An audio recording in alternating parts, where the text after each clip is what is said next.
As AI and automation continue to reshape creative work, because we are talking about physical media and physical creation, now we're also talking about how we're going to integrate AI effectively into our work processes.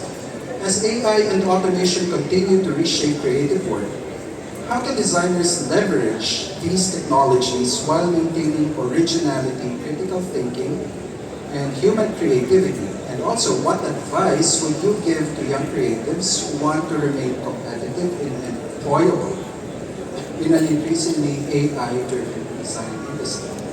Thank you for that wonderful questions. And hello, Brenton! So, yeah, yung question ni Sir Ronan, it's very important, especially for us, the audiences here in PrintCon.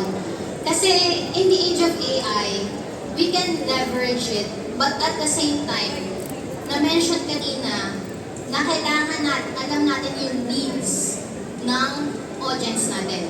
Kailangan alam natin yung culture ng audience natin, ng customer natin.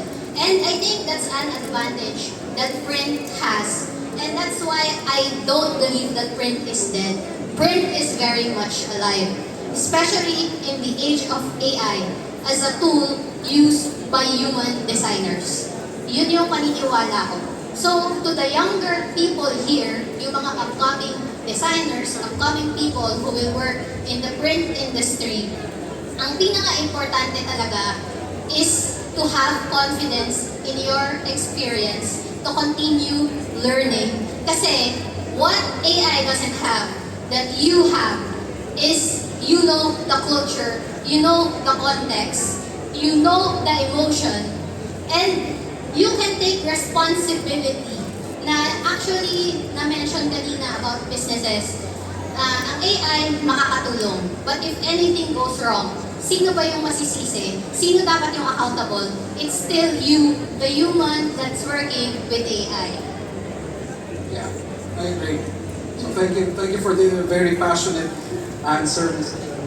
So it's still immersion in the culture and how you translate the culture of the audience that you are. So it's still pare-pareho tayo nagsagot actually to the same question, and it still goes back to what you said, Rob, na ano tayo na. It's really understanding the problem.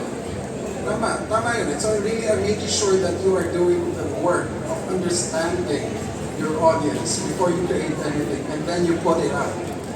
Because if you don't understand your audience at all, then there is nothing that you can, kahit gano'ng maganda yung gawa mo, if it doesn't speak, it doesn't talk, it doesn't work.